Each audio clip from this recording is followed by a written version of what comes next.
Hello and welcome to Mediumship Matters with me, Hannah McIntyre. And I am super excited about today's guest, who is my colleague and friend, Nicole Pope. Hi, Nicole.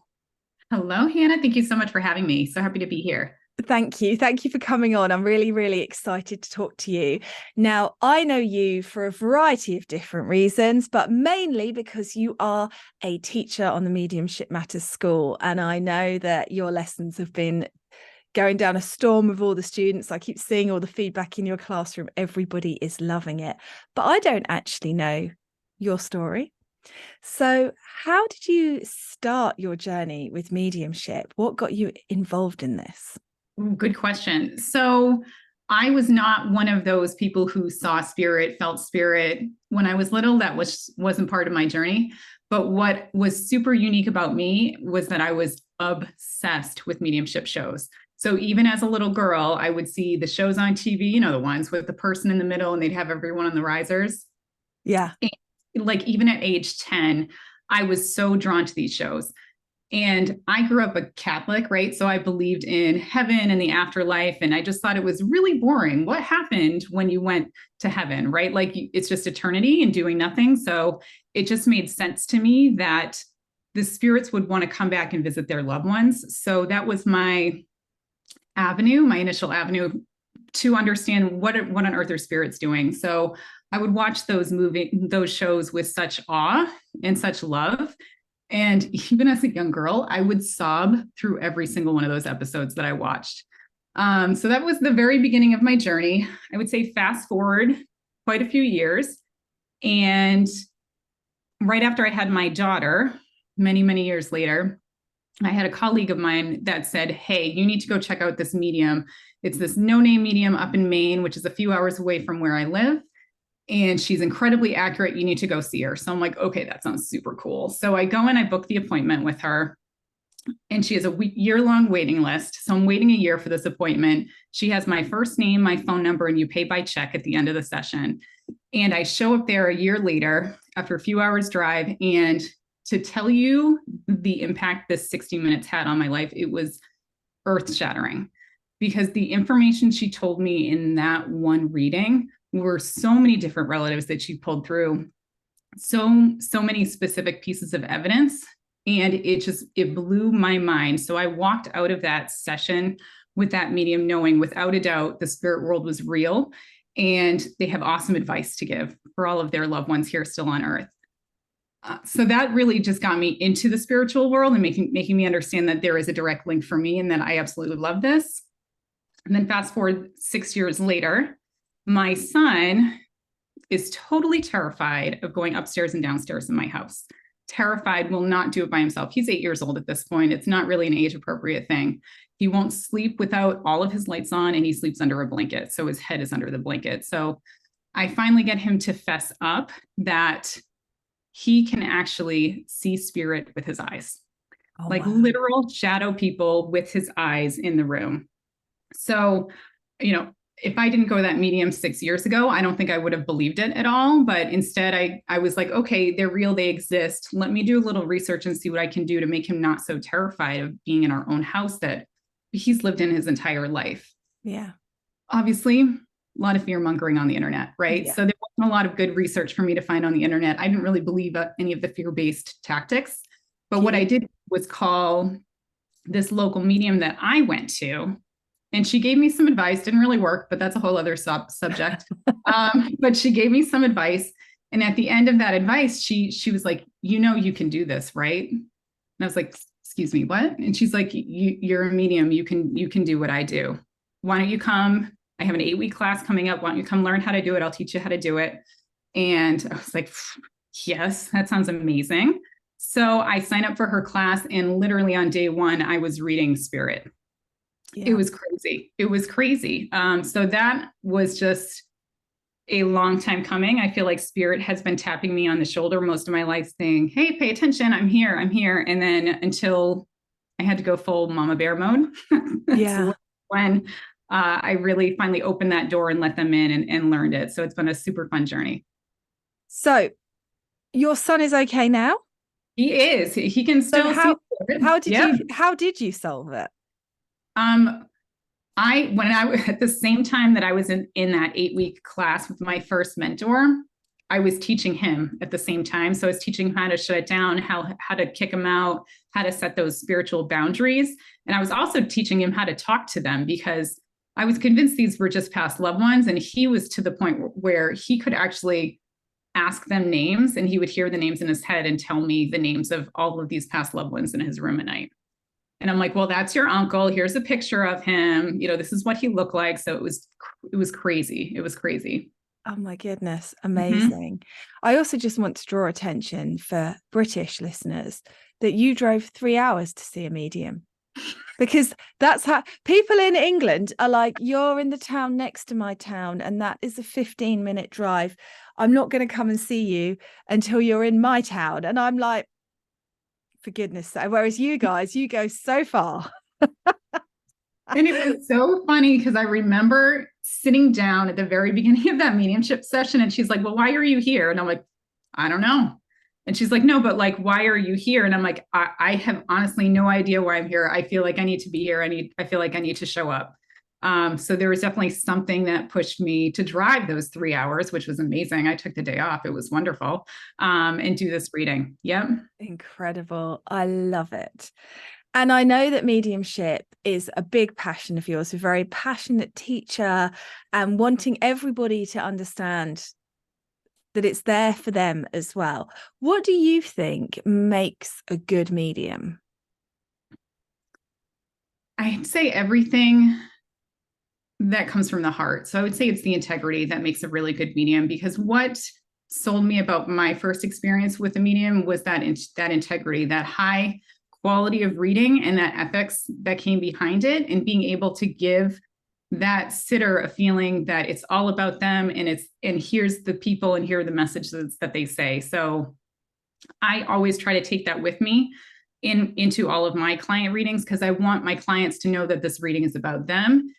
I'm going to pull in the best evidence that I can. I'm going to try to give them the messages that they need for closure. So I would say just working from that heart-centered focus and that high integrity to do the best job that you can for your client. I think in my mind, that's what makes a really good medium. Yeah, I love that.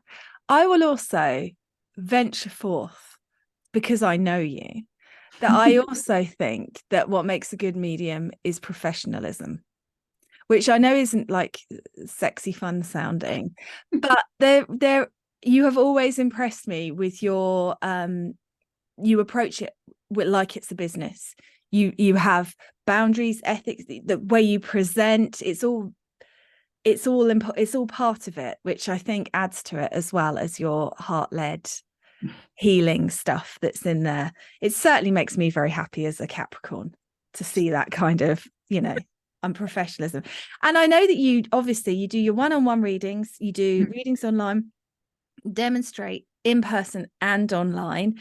You've got your virtual dems that you're going to be doing once a month. So if anyone's interested in watching you work, I'll put a link to your site in the show notes. But what do you think, what draws you to platform audience readings, as I think you would call it? What draws you to that? Why aren't you just sitting in your comfort zone of doing one-on-one readings? Well, what's super interesting for me is the platform is where I'm most comfortable. So you kind of talked about the professionalism, right? I'm actually a business school graduate. I'm currently in a STEM career. I'm a process engineer by day, and I go in front of executives and large groups of people all the time. So for me personally, the one-on-ones are a little more jarring. It's not that I'm not good at it and I can't handle it, but those are a lot more intimate. You need to be able to, you can feel the one-on-one emotions much more intensely, and you want to do just this amazing job for the sitters one-on-one, which you should do. But on the other side, the demonstrations are a lot faster. The energy is a lot better, because you're harnessing the energy of everyone in the room. So as long as you're a good platform medium, everyone is there on that ride with you, and all of their vibrations are elevated at the same time. So you're feeding off this energy of the audience. And ironically, it's the same in the business world. You're feeding off that energy of the audience watching you and paying attention to you and being invested in what you have to say. So for me, the demonstration is all about, number one, that energy, which makes the session flow and it makes the evidence better. but also that opportunity to read for so many more people at a time. Not everyone needs a 45-minute reading or an hour. Sometimes they just need that little hello, there's this one thing going on. And also it's more affordable for those people as well. So I think there's just so many pros with a platform demonstration than one-on-one. And I think the platform for me has always been that gateway to do the one-on-one. So it's a really good starting place if folks are interested and learning more about mediumship. How does it actually work? Maybe you're maybe not getting a message, but kind of witnessing the spectacle of it all and witnessing, is this the type of medium that I like? So then you can set up the one-on-one. So to me, it's platform comes first. Yeah. And then if you're interested in it, set up the one-on-one with the medium if you're interested in them. Completely agree. And I think some people are platform mediums and some aren't. As you know, I'm a platform medium. I love it. Nothing beats it from my point of view. But equally, I know that there are one-on-one mediums that they can't think of anything worse. So we all have our own parts to play and our own experiences in it. What advice can you give somebody who's wanting to do platform mediumship about how to make it a successful event? I would say anyone that's interested in platform, I think you need to tackle the one-on-one stuff first. So I think you need to go into the weeds and the details and understanding, how do I do very good readings? How do I understand the energy? So I feel like you can't do platform until you've had the expertise of doing all of the practice and all of the mediumship. So probably several years in the making, to be honest with you. Yeah. So besides the mediumship skill, which I'll kind of put aside because I just chatted about, I would say the next thing you can do is get comfortable standing in front of audiences. So if you don't have that, a way to do, like, that's the number one fear, right? As a platform dem is standing up in front of an audience of 40, 50, 100, 200 people. And it is very uncomfortable for someone that's new to that space. So I would honestly sign up.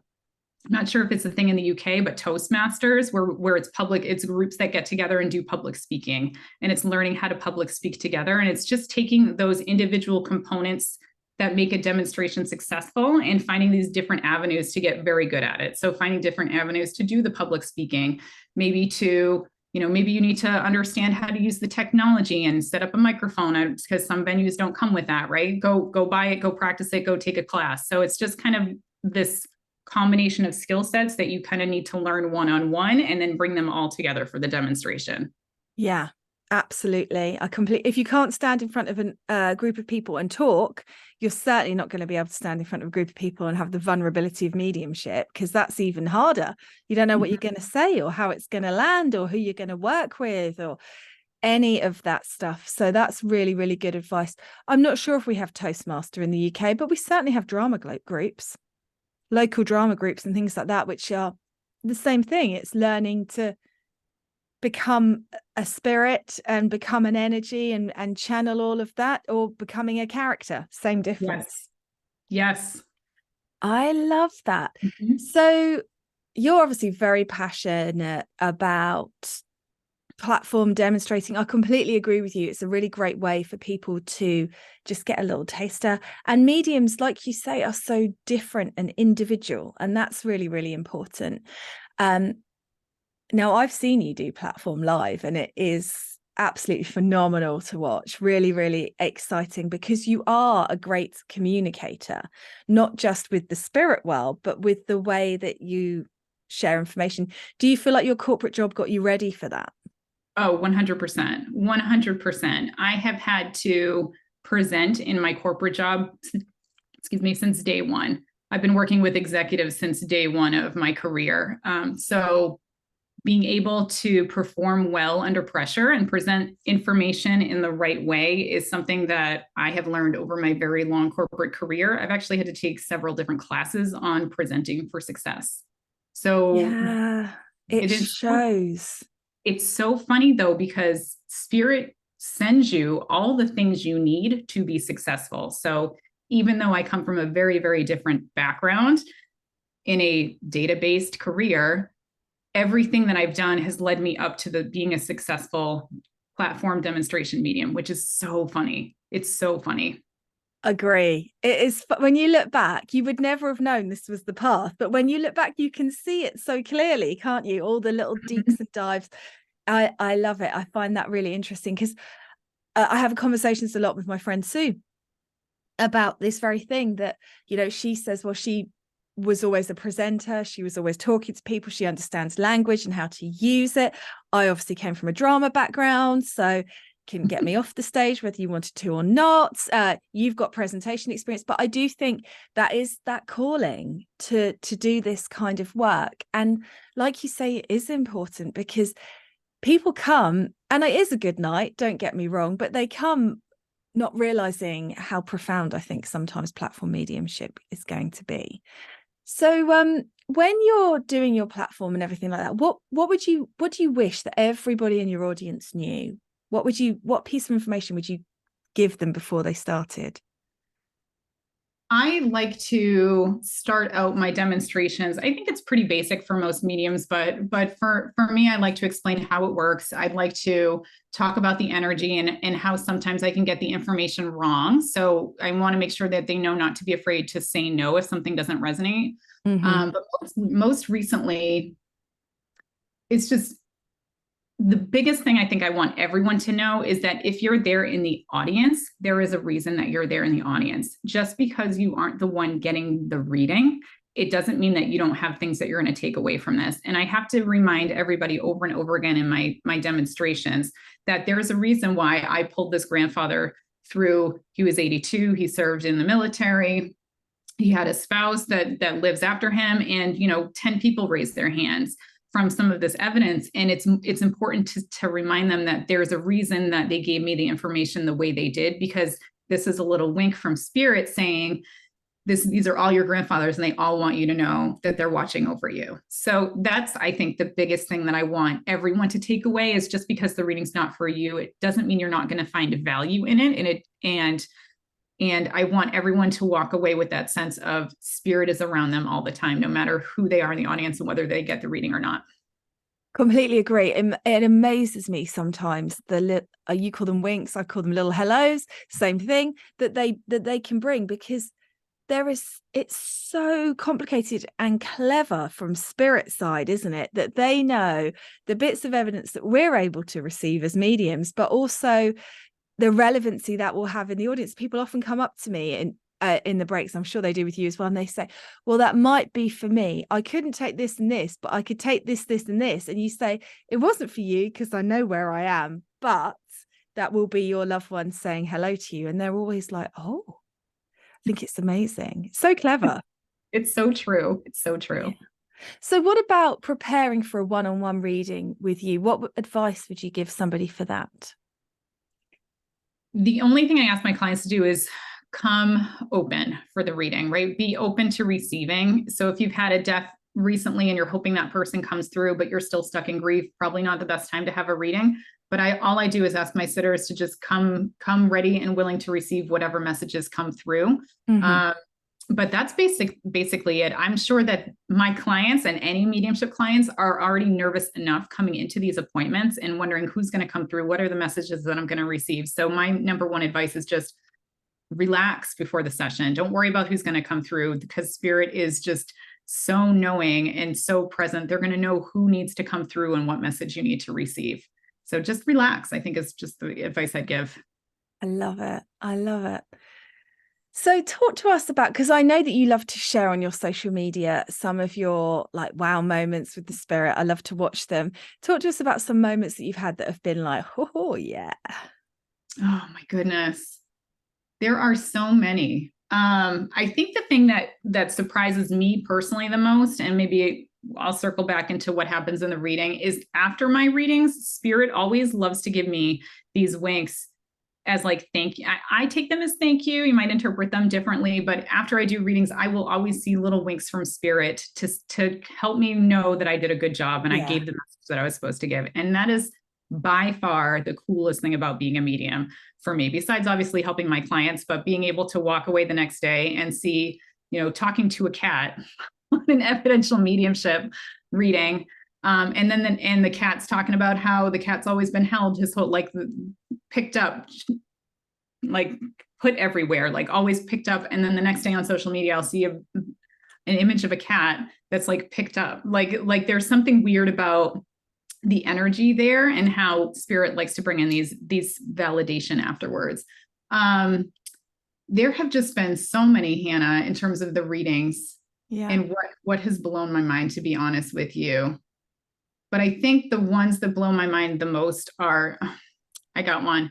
There was this woman that I read, she found me on YouTube, and she was just incredible. This is a woman that was a survivor. She had cancer. She had this really tough life. She's physically disabled and she's in a wheelchair, and just being able to pull her mother through for her and give her validation about who she is and how much she's watching over her and give her all these amazing evidence. Like, it's providing that confidence and that love from my clients that they're just longing for, because some people are in a really tough spot when they book these mediumship sessions, and being able to give them that sense of love and that sense of closure from their loved ones is life-changing for them. Mm-hmm. So it's tough for me to pull out one specific reading, because I think all of my readings with my clients, I walk away with something special that I take away that was so meaningful for them, because I want to be that same medium that I met many, many years ago that changes their life. And I just hope that I can help change, not from an egocentric perspective, but I hope I can change their lives so that they know they're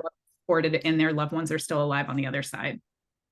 That's the thing. When anyone ever asks me that question, I can think of all the good evidence I've received. Mm-hmm. I never think about what I've given, but I could go, well, I had this and this really meant something because of this, but it's never a bit of evidence I've given, because you are, doing your job, but you can talk about the bits and the emotional reaction within you, which is a different thing. So you just mentioned cats there, and I know obviously you've got a class on animal communication coming up on the school. So talk to us about that. Has that been always a part of your mediumship journey, or is that something that unfolded at a different time for you? I would say it was towards the later of my development. I think I had to get people down first, to be honest with you, but you end up reading the energy of animals the same exact way that you read people. Just because they have fur and they don't have vocal cords does not mean that they can't transmit that energy and give evidence of who these animals are to them. And actually last night I was just reading for somebody, and it was an evidential medium, and she's like, I want to hear from my horse. I want to hear from my horse, Dakota. So I was able to pull out all of the information about this horse, Dakota, and how this was a really funny, fresh, horse, and how she would treat it or give sugar treats to this, like peppermints to this horse. And just being able to provide all of that evidence from a pet perspective, and also give that closure, right? Because these aren't just animals based on who you know in the current world or in the physical world, because once they move into the spiritual world, they can give you that evidence and talk about the closure. And my sitter last night was really upset that when the horse had to be put down, she couldn't walk that horse to go get put down. So she has a ton of regret for that, for not being able to be there at the moment of this horse is passing into the spiritual world. So, and the horse was able to come through and say, I didn't want you there anyway, right? I'm so glad I got to say goodbye to you in this comfortable, safe space where I felt like myself, because once I left your energy and left to go get the injection, he wasn't himself and he didn't want her there. So just being able to give her that closure for it. So it's so similar to reading people. It's just, you don't expect to just see a horse in your head though, or you don't expect to see a cat in your head, right? It's surprising, but it's the same methodology. It's still quite a new thing with me. And I'm like, where's your owner, animal? Why are you here alone? Have you got anyone with you? No, you haven't. Okay, great. Because I'm stalwart and I like to practice everything till it's been practiced beyond practice. And all the fun's been sucked out of it, and then I'll say that I can do it, but until that point it's still very, very unknown. What is the best 3 tips you can give somebody that's trying to develop their mediumship? Believe in yourself. You have to believe in yourself. You have to trust yourself, and that journey can probably take the longest part of your journey, because when you are experiencing the subtleness of spirit, it feels like you're making it up. So you really need to sit time with yourself and know how your energy is, and be open and accepting to some of the stuff that comes in the door. For me personally, the confidence was my biggest hurdle to overcome. But there are some really cool ways around it. Track how good you do, track how many spirits you get in, how many are taken, how many are not taken, do some, because I'm a data person, right? I'm a data geek. So write down, what types of spirits do you have trouble with? What types of spirits are you good at? Work at the stuff that you're not good at. So I would say the confidence is key. And again, tracking that will help you with that.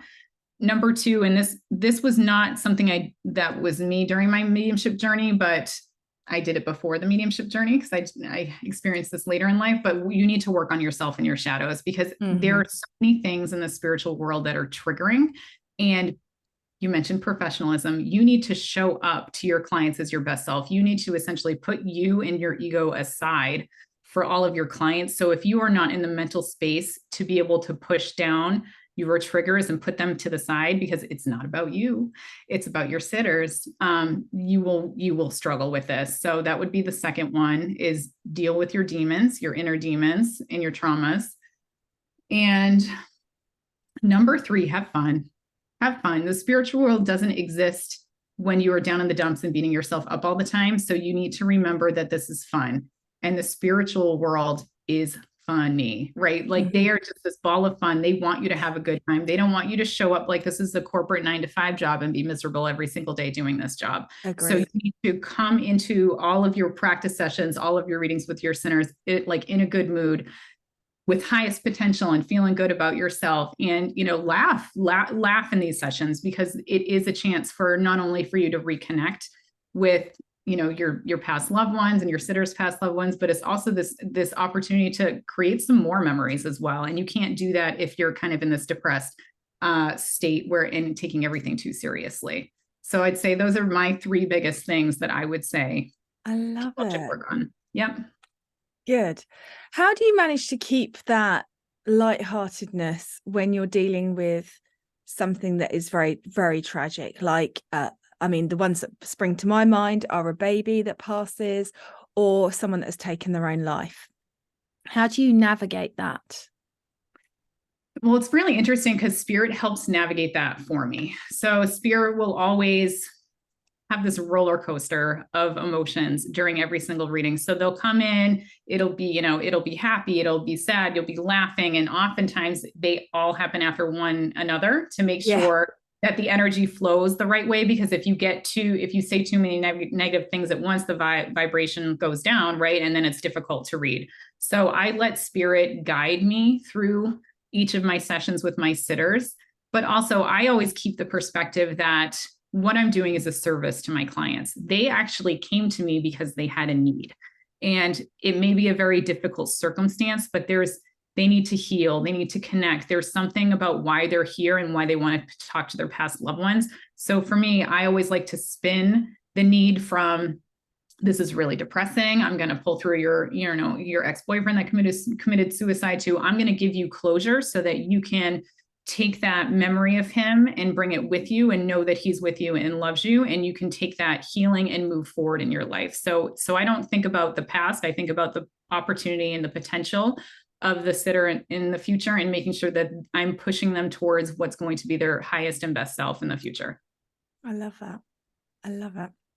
And what advice would you give for somebody that attends a lot of demonstrations and doesn't ever get a message in the truest, working with the medium? What would you say to them? That one's a struggle, right? Because if you've been to this many demonstrations and you're like, why hasn't my dad come through? I know my dad should have come through by now. So I would say the demonstrations, although I said you should be walking out of it with something, they're not about you, right? Like, so I would number one, just say, like, it's not personal. Don't take this personal. Sometimes the need for other people is greater. Maybe you've had closure around his passing. Maybe you were able to say goodbye and there's other people in the room that need the reading, more than you, right? Yeah. In that case, I would recommend, if you get to the point where you've been to a lot of different demonstrations and you're still not getting a reading and you want that reading, go book it. Go book a one-on-one.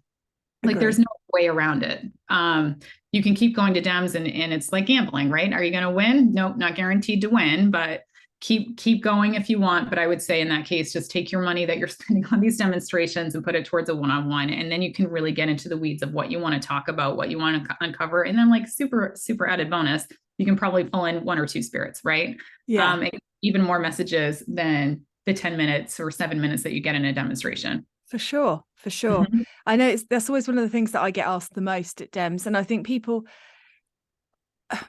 believe it's not a horrible thing because it is unique, but people believe that their loss is unique. They believe that their love with their loved one is only them. And there's, 50, 60, 70 other people in the room, if not more, who all have that. If everybody had that feeling, what would spirit do? Where would they go? So it's fascinating. Now, what about the step into being a teacher?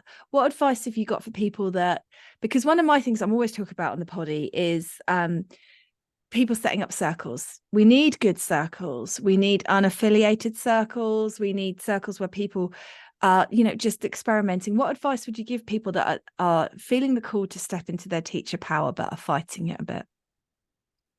I would say, if you've done the homework and you've been doing this for a while, it's a natural step because the world needs more teachers from a spiritual perspective. They need more ethical, more high integrity teachers. So I would say, don't be afraid to take that step. And if it's uncomfortable, start where your comfort zone is, right? So I think some of my first classes on the Mediumship Matters Spiritual School has been like all the divinations tools. I've been doing those for years, right? Super easy for me to talk about those because I could teach you all day long about how to use runes and how to do tarot and oracle cards and how to use the dowsing rods, right? Because it's easy and it comes to me. So I'd say start where you're comfortable. Don't be afraid to avoid the things that you don't feel comfortable about, wait to book those classes. But no matter where your expertise is, there's always a need in the marketplace. Someone is looking to learn that from you. So I'd say put what you know out there and people will come. It's just like Field of Dreams, right? Like if you see it, they will come. Like that's exactly what's going to happen. Amazing. And while you're talking about Oracle and Tarot, do you have a favorite deck? What's your favorite one? Gosh, I have to pick one. I know. I'm sorry. So I am a big fan. I have lots of tattoos, which are all hidden under the clothes because I live in a corporate environment.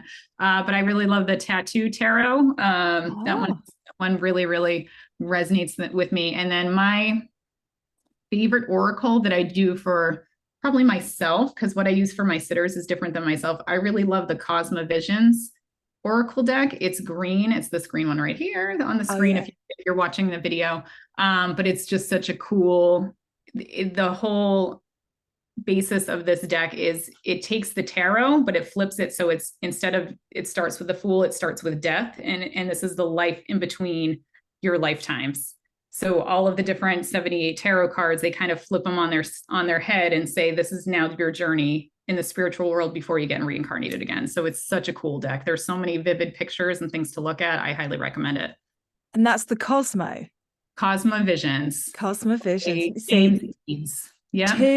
Two that I've not heard of. This is dangerous to ask this question on the podcast because I've got so many already, Nicole, and I'll just keep going. So obviously you've got your virtual DEMs once a month, you're doing loads of work on the school, you've got your readings, you've got your demonstrations, but where are you setting your sights next? What's next for you? That's a really good question. I think I'm just kind of building up the demonstrations. I think eventually, hopefully next year, I'd like to start doing some more or classes related to mediumship because I'm still formulating those in my head. I'm not quite there yet, but I would like to start doing more teaching in the new year, doing a lot more classes and helping people because I'm so in awe of people that think that mediumship is this really, really big hurdle and that you need to take 1 million classes in order to do it. Mm-hmm. I think yesterday on our Mediumship Matters Spiritual School Practice Circle, our dear Cheryl joined us and she'd never done anything like this. And I just, I told her how to very quickly just open up to the spiritual world and give me a reading. And she was really uncomfortable. I'm like, just do it. Just say everything that comes to your head. And then she was able to just give a reading right then and there for me. And for her, she felt crazy, right? Because that's what happens when you do mediumship. You're like, well, I'm seeing all these things and I'm just going to say everything, or you're hearing or whatever. But she gave me and I'm like, yes, everything you said resonated. So I think it's just making it much easier for folks to understand, because that is definitely my journey here in the spiritual world, especially coming from a process engineer background. My job day to day right now is to take very, very complex processes and make them very easy to understand and make them very simple and cut out all of the stuff that doesn't make sense, all these added steps that don't add any value to the process. So I truly see myself as that from a spiritual teacher perspective, because I just want to cut out all of the BS from all of these processes and help everybody just understand that it is so basic and it's so easy. And all you have to do are these 3 steps and you'll be able to connect with spirit. So that's why it's taking me a long time, because it is a lot to cut through. Yeah, from, for sure. From a teaching perspective. And go ahead. In your opinion, do you believe anyone can do it? Do you believe Yes. it's left? Yeah. No hesitation. Yes, anyone can do it. It's like basketball. This is what I tell everybody. It's just like basketball. Everyone can play basketball. How good you are at it depends on how much you practice, right? And there's going to be naturally people that are more talented at it, and that's okay, because if you are practicing every single day and that person that's naturally talented at it isn't practicing every day and they don't really care for it, who's going to be better? It's going to be the person that practices every day. So you get out of it what you put into it, but everybody can do it. Completely agree. Practice is so key. And I know in the time that I've known you, you've always been a relentless practicer. I was the same. I remember my teacher saying to me, right, you need to go and get some practice students. And then a month went by and I wrote, right, I've done 100. And she was like, you've done what? And I was like, well, I made a spreadsheet and I ticked it off. You said practice, because it is natural, but you have to find your own way in it, don't you? And your own style. You do, because what spirit has shown me is that our energy are like fingerprints. Everyone has a very, very unique energy to them. And that's part of the mediumship journey, is understanding your energy and understanding how you receive the information from spirit. And that's probably the hardest part of the journey, because not everyone reads the information in the same way. Some people hear it, some people see it, some people as a combination of all these things, some people just know it and it just comes out of their mouth, right? And you need to figure out and test the waters on what works for you.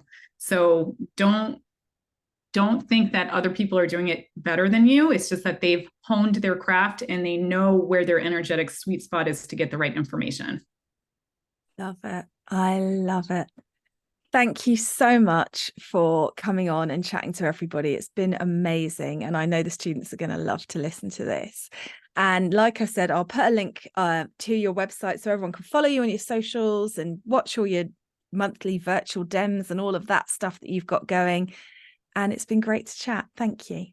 Thank you so much for having me, Hannah. Appreciate it.